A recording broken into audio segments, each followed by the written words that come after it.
I got 11 o'clock, Christina. If you wanted to kick it off, let's do this. Get everybody to lunch. All right, let's go ahead and get started. So good morning, everybody. Welcome to the February installment of the WRC Science Communication webinar. We are switching things up a little bit today that you will have the ability to turn your microphone on to do some audience participation. That being said, please make sure your mic is off unless you are hoping to comment. I think we had decided that if you have a question or you want to make a comment during the presentation, please use the little hand raising button at the top of the Teams window here. And then we'll let you know if to go ahead and talk. So yeah, please make sure your microphone is off so we don't hear any background interference. I'll start muting people in a second. But so all that out of the way, without further ado, I'd like to welcome the new Assistant Chief of the Fisheries Management Division, Ben Ricks, who is going to be presenting the whys and wherefores of communication with anglers. Okay, I guess it's my turn to start talking. Really appreciate y'all bearing with me through this. I'm really interested in just starting a conversation about communication and how we communicate with our partners. And as Christina said, she's going to be my MC, so to speak. And I thought it would be weird to give a talk about communication and not let y'all communicate. So, you know, that you'll be able to put stuff in the chat. You'll be able to raise your hand. We can go down whatever rabbit trails y'all want to go down, but I'm going to get y'all to lunch on time one way or the other. So we'll see where this takes us. I want to thank Heather Evans for this complicated title that we got. I had to look it up, but it definitely talks about the need for better communication with anglers. And so I appreciate y'all tuning in, and we'll get started. So maybe. There we go.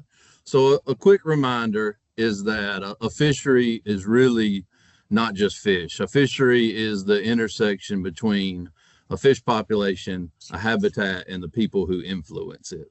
And I would tell you guys that we're really good at the fish part, and we're really good at the habitat part. But an area that in my opinion we can make the most grounds is in the people section. And I will give a little bit of a disclaimer that this is all based on my perspective. If something I say doesn't resonate with you, then maybe you're ahead of the curve, and I'd like to have more discussions about that. But these are some generalities that I've seen throughout my career. And I started my career early talking with anglers. I did my master's research on bass tournaments, and I've been talking to fishermen ever since. So I thought this would be a good time for us to just tease out how we approach conversations with anglers. So why do we need to communicate with the public? Well, if you studied your OWL pamphlet, you know that one of the reasons is to demonstrate to the citizens of North Carolina through education and communication the critical role of wildlife management in sustaining the quality of our wildlife resources and their habitats. That's a mouthful, and that's also true. To kind of put that in my terms, we want to share our results and data with the public. We want to educate them on conservation and the work we do. We want to try to create public buy-in. We want to advertise the management that we're doing, and we also want to advertise angling opportunities. And also, hopefully, as we communicate that, we are building a conservation ethic with the public. Okay. Well, as I was saying, apologies for that, is part of why we're trying to communicate is to share our results with the public, get buy-in, and create a conservation ethic. But if I'm going to be honest, sometimes the reasons why I wind up going and talking to angling clubs is because I feel that I'm expected to, because that's in my work plan, or because I already told them once no. And so sometimes it's out of obligation. And to be honest, when that happens, maybe my heart's not in the right spot, and I need to work on that.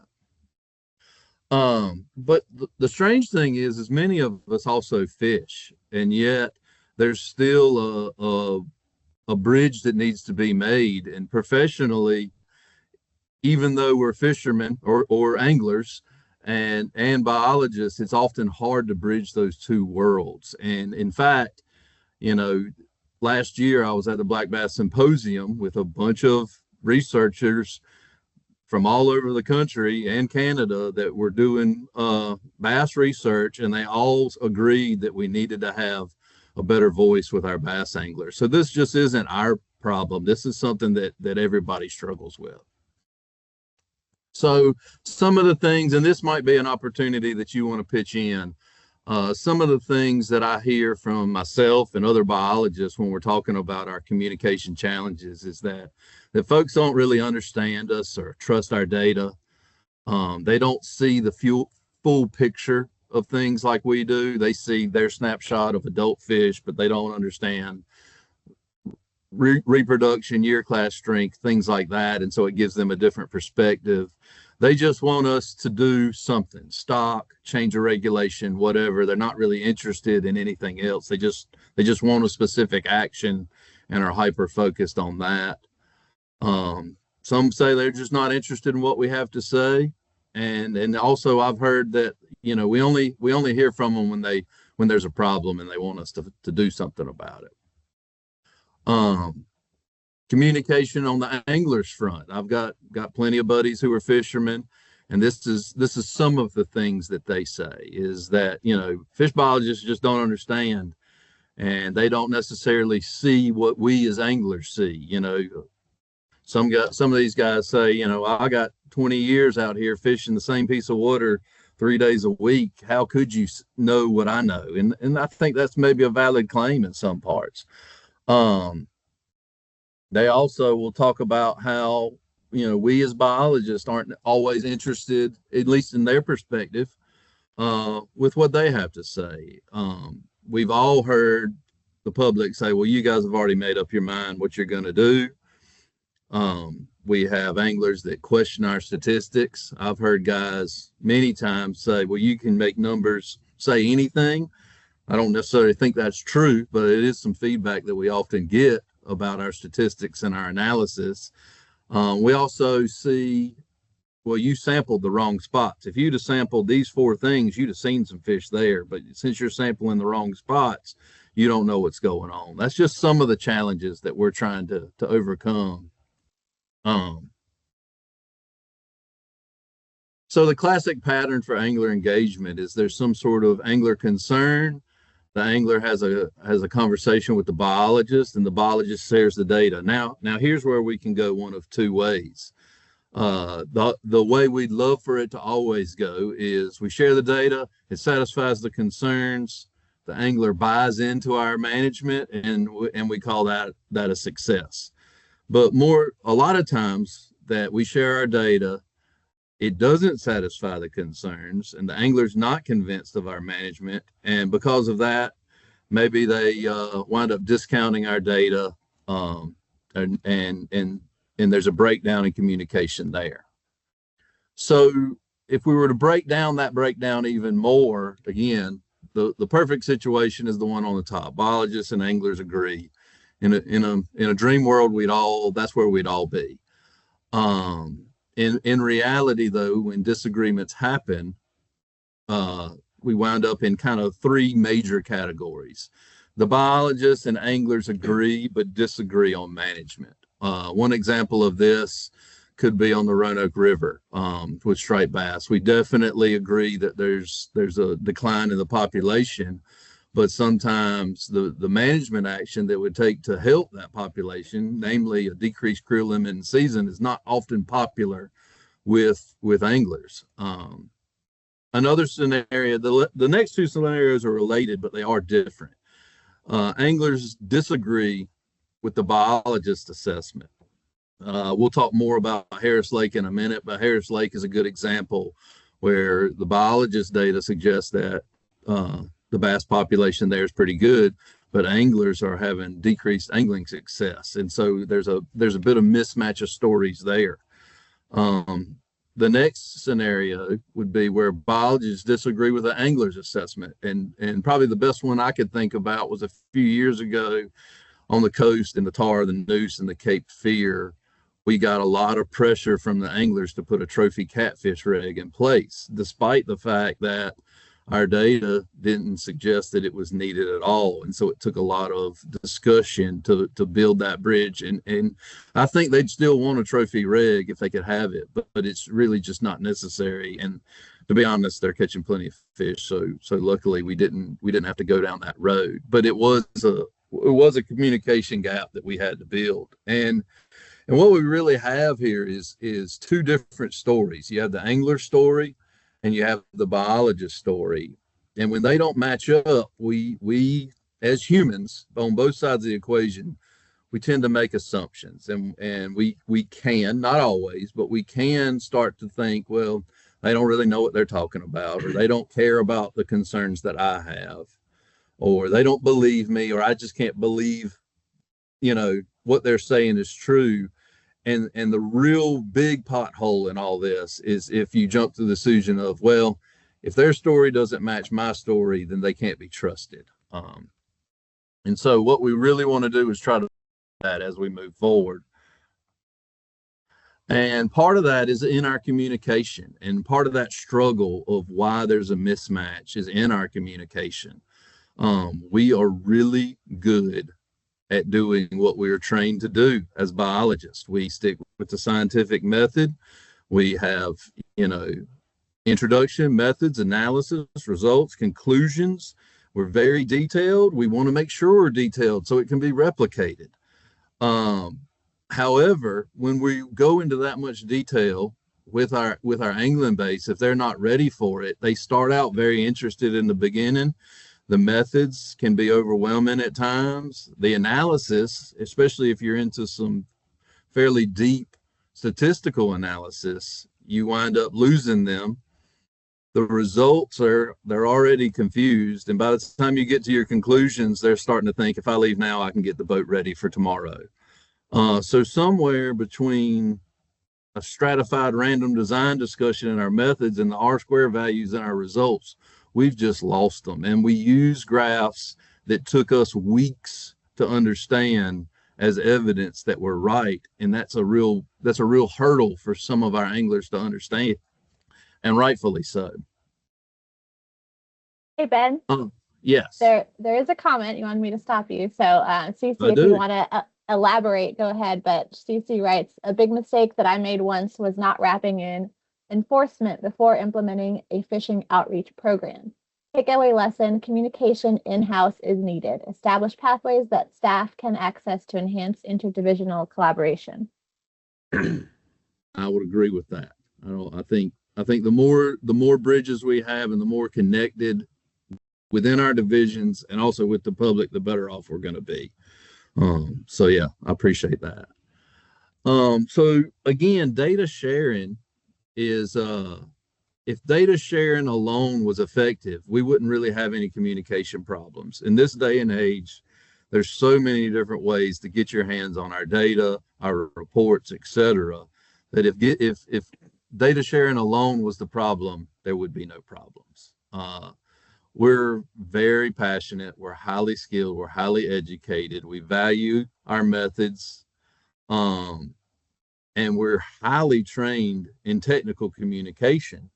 And that's kind of where we land. But to be honest, most of us are not trained in public communication, and it becomes more of a trial and error for us to figure out what works for us, what works for our style, and also to be flexible within our audiences, because what works for one audience doesn't work for another, and we're left to figure that out on our own. So the one thing I would say is what I've had success with, and this may or may not work for others, but by telling a story, explaining why we need to do the work we've done, and then also this is you don't have to get in the weeds with your methods and your results and your analysis. You could say something along the lines of, this is what you need to know about all the work we've done. If you want to have more information, I'm happy to have that discussion. I'm going to use a couple couple examples of communication that has gone well and communication that has gone poorly. And I'm going to use Harris Lake as kind of one of my two examples. Many of you know that Harris Lake was and is a great bass fishery. Around 2018, the hydrilla left the lake. Everybody accuses the Wildlife Commission of spraying the lake. We did not. But around 2018, the hydrilla left the lake and the lake changed dramatically. Now, in terms of what's going on with the population, there really hasn't been a whole lot of change in the bass population. And in fact, the small dips you see after 2018 could be catchability of our electrofishing gear, could easily explain that away. Mean length at age over time, mean length has not changed over time either. So while there may be a slight dip, really the lake hasn't changed at all. But when we talk to anglers, they come up, they're already bristled up, and they already say, what are y'all going to do about Harris Lake? It's not what it used to be. And we immediately tend to get a little bit defensive because we are currently doing things at Harris Lake. We're surveying the fish populations. We got habitat programs out there. We got a lot of, it's not that we're not doing anything, but they're upset that their catchability is not the same. And so we immediately kind of are a little bit on the defense because of how we're approached. And it's perfectly human, it's perfectly natural for that to happen that way. This really, and the reason why I decided to do this topic is less than a year ago, Corey and I were in a tackle store and this came up. Y'all need to go stock Harris Lake. And Corey and I both were kind of caught off guard. And, by the time the discussion was over, it was clear that they didn't agree with us and we didn't agree with them. And I got in the truck and it hit me on the way as I drove home. It hit me that, I know what the problem is and I still fell into the trap, and we need to do better as we move forward. Realizing that at the Raleigh Fishing and Boating Expo, for some reason, Harris Lake was the main topic we got. And I used it as my time to have a proving ground. And same discussions of, y'all killed the lake's not the same, what you going to do about the lake, etc. They all start one of about three different ways. And I said, you know what, we've gotten so many comments about the changes at Harris Lake. I have no reason to think that your story is not true. However, our data is not indicating that. And so what we need to do is biologists and anglers need to get together and talk about why our electrofishing data and why your angling data, your number of trips out on the water, why there's a discrepancy there and what might be the reason. And that opened up discussions about new reservoir theory and how, the lake was built in the 80s and we're past that 20-year mark, and how that may be affecting growth rates. It opened up conversations about the difference in fishing a lake with a lot of habitat versus a lake that was fairly open water. It also opened up discussions that we could have about fishing pressure and how much different fishing pressure has gotten and how different fishing pressure is in a lake with heavy cover versus a more open system. And so we really did not resolve it, but the exchanges were much better and the anglers were a lot more receptive and walked away with not only information that helped them, but also seeing the agency in a better light. So I got one more example of the Neuse River. Everybody knows that I have a pretty extensive history on the Neuse River. When I started way back when in District 2, if you asked three biologists what was going on with striped bass on the Neuse River, you would get three different answers. And if you asked three different anglers what was going on, you would get three different answers. So it was the wild west of striped bass life history in the Neuse River. What took it upon me is I said, I need to get out. I need to talk to folks. I need to tell them what's going on. And and see what they're interested in, what their concerns are, etc. Really, in trying to correct, my intent was to correct false information more than it was anything, just kind of get the record straight. But as I was available and as I had many discussions with many different anglers, uh, that those relationships really proved to be invaluable in making sure all the facts were straight. And so what happened over time was eventually I went to a fishing school after doing this for a couple years. And when they introduced me to talk about striped bass, that before I did, one of the local guides said, "I just want y'all to know that things are a lot better now." Well, if you look at the data from when I started to when that fishing school was, really nothing had changed. Uh, you could even argue it was slightly worse in terms of catch rates and age structures. But what had changed was the anglers had a voice and understood better what was going on, and that really was a win. So in my two examples, the only thing that got better really was communication. It was not the biology, it was not the strength of the fishery, it was nothing else. But in both times, the anglers felt a lot more happy and content with the work that we were doing just by changing what was going on. So with that being said, let's think about in our communication, let's think about changing the goals and approach with a different objective. When you're talking with the public, you need to think about it as an opportunity to build trust and relationship, not just for your division, but for the agency on the whole. You need to become, it would be naive of me for me to say, do it like I'm doing. I'm not going to say that. What I would say is we all have different skill sets. We all have different techniques. Figure out what works for you. Watch what works for other people. Try that. But don't necessarily do it exactly the way somebody else does it if that doesn't fit your skill set, at least not without developing it as much as you can. Learn from those hits and misses. We need to have a little grace with ourselves, and you need to have a little grace with the anglers. I know they come in strong sometimes, but you need to kind of take a deep breath and remember they're not yelling at you. They're just frustrated that things aren't the way they want them to be. Also remember that our anglers are a resource, and the more networks you have with them, the better connected you are to the fishery on the whole.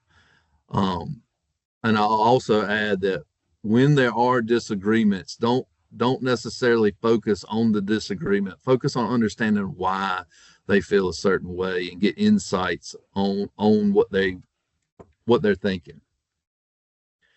So, the benefits of having effective communication is that anglers feel heard or will felt heard and respected. They will trust us more, and that will be a building block for future work, and they'll trust the agency. It'll enhance our engagement. If we need to have a striped bass tagging project on the news right now, I can make a handful of phone calls and have anglers ready to go fish for stripers. It enhances our conservation efforts. It reduces conflict because when they question, they'll know they have somebody they can call and ask questions of, which also helps improve buy-in, which ultimately better communication really just makes our job easier. And our job is hard enough without good communication. So some of you may be hearing this and you may be thinking, well, Ben's just saying I just need to give in to the anglers and do whatever they want and that kind of thing. And I'm not saying that. We take our data, we collect our data for a reason, and we need to stand by our data and our reports. But it's important to be open but tactful. That's just part of effective communication. If we were just giving in, that's just conflict avoidance, which is not really good communication at all. The other parts is to have empathy. So understand, when a fishery does poor, that's a felt loss. And so to understand where that angler is coming from and why he doesn't want that change, or something like that is important to just kind of meet him at his level or her level. And then also we need to make sure if we're going to communicate well that we're asking a lot of questions. So tips on communication that help build trust. We need to look forward to opportunities. I know we're busy. I know A lot of us have lives outside, and especially during our high sampling times, we may have to go talk to an angler group and be up at 6 a.m. to go sample the next day.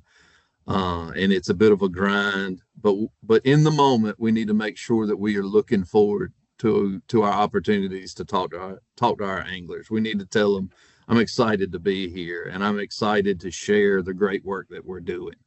We want to make sure that when we're communicating, we're confident but not arrogant. We want to speak to the level of our audience. If our audience is not well experienced in statistics, we probably shouldn't tell them that we use conical discriminant analysis in our assessment.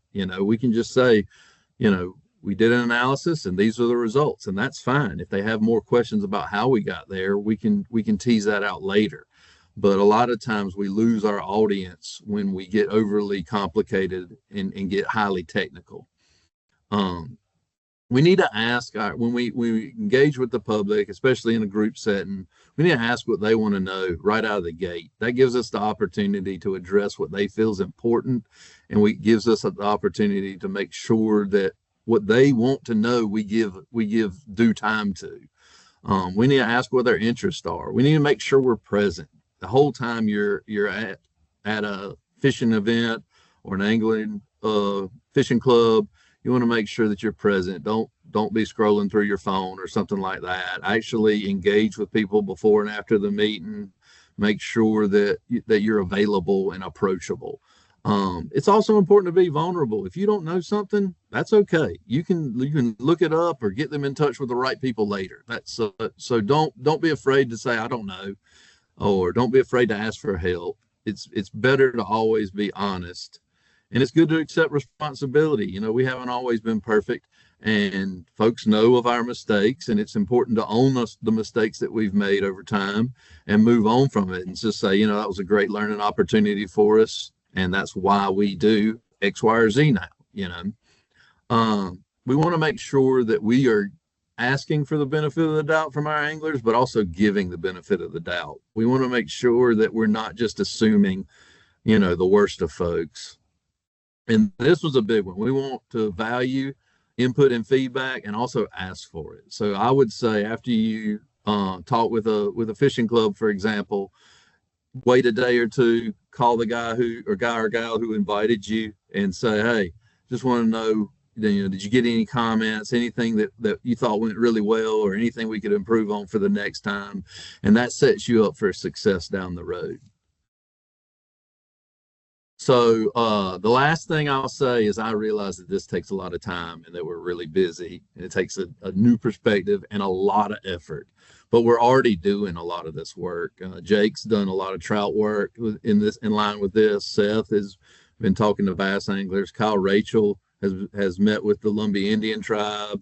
And Luke Etchison, if you can get somebody to microfish and snorkel in a cold or cool water stream, you can get somebody to do anything. And so these are just some examples of some of the work that we're doing to really get the public involved. And there's a lot more of those. So this is not, we aren't doing this. This is, we are doing this, but how can we do this more effectively? So the last thing I'll say is, generally we spend about a week planning a sampling effort. We spend, 2 to 3 weeks in the field. We spend about a week QA/QC in our data. We spend a couple weeks in doing analysis and a couple weeks writing a report. And then after that's done, we spend about 4 hours making a presentation, if that. We spend about 30 minutes talking to the public. And that's if we wind up talking to the public. We got a lot of reports. Once we get it done, we're boom, on to the next thing. So, really, a lot of times we're only spending 1% to 2% of our time on external communication of our research and our results.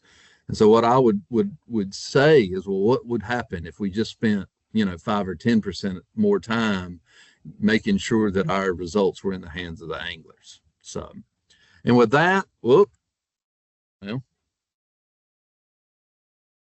think with that, I'm going to questions. So, and I'll leave you with one last thing that I say all the time is if we aren't telling people about the work we do, it's the same as if we didn't do it.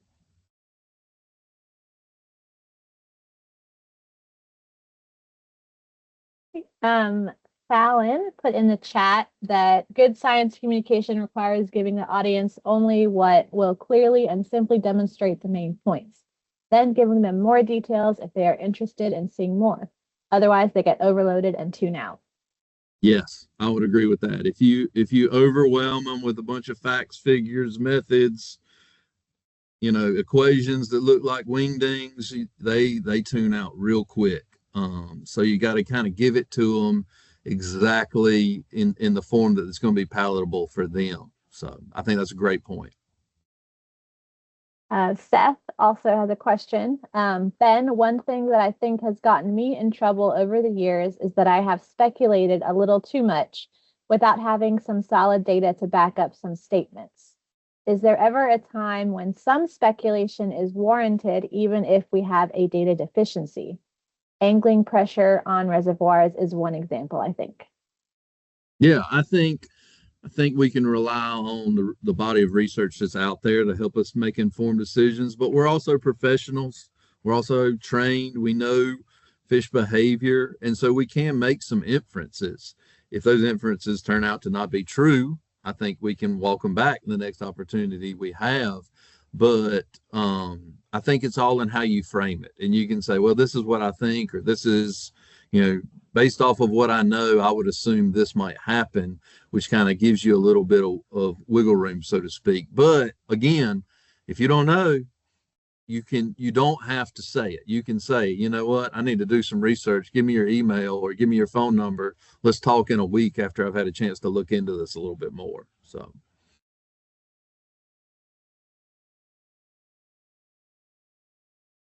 I'll ask a question. How do you feel that, human dimensions research or social science and sending out surveys to anglers, how does that work in with the angler communication for the agency?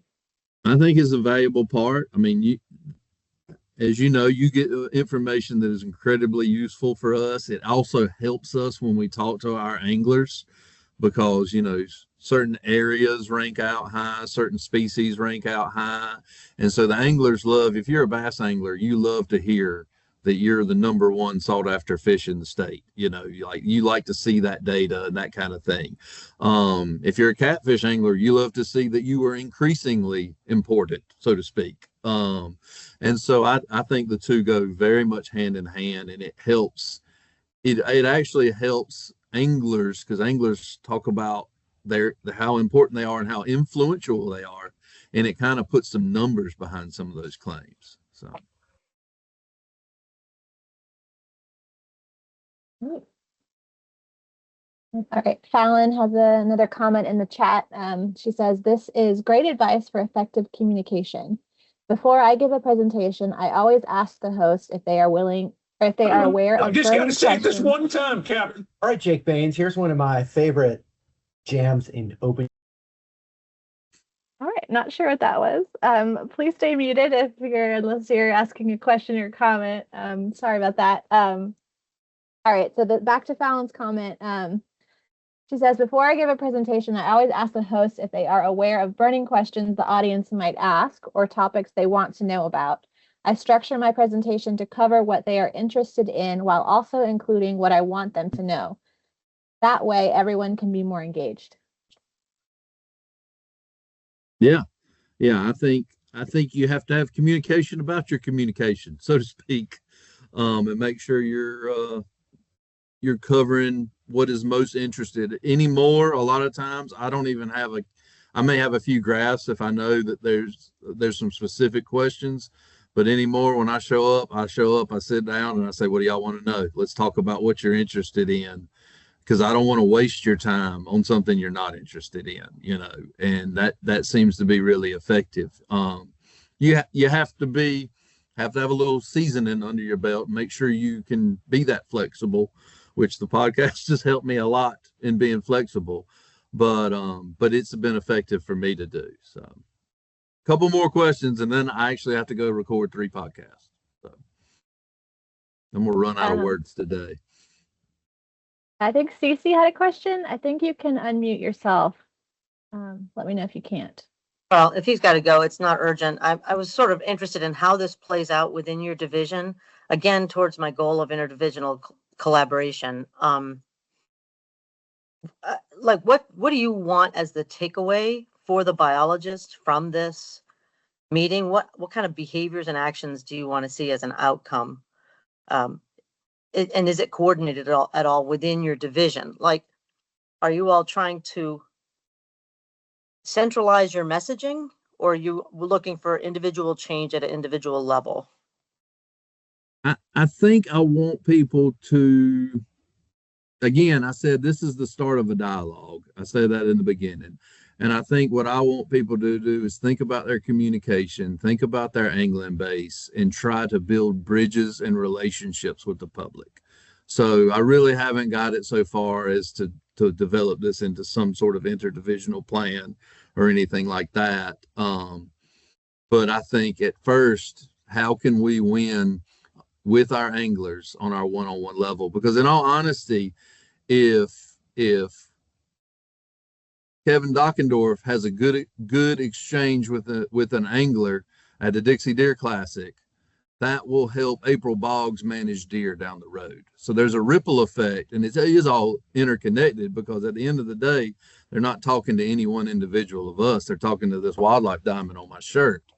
But no, I just want people to think about their communication and say, instead of me telling you my data, how can I build a relationship and how can I build trust for the agency? And I think if we did that, I think the data would take care of itself. Thank you. No, good question. I appreciate that. Kevin Kevin said dropped Team it. Diamond. I agree.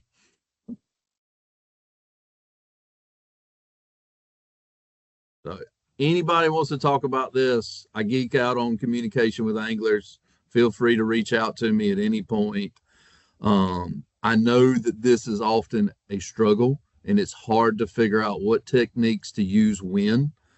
And so if anybody's having some hurdles to cross, anybody that wants, me to show up and help communicate, if we can't tell our anglers what we're doing, then we're missing the boat, at least in part. So we want to make sure that we're getting the word out there about what we're doing.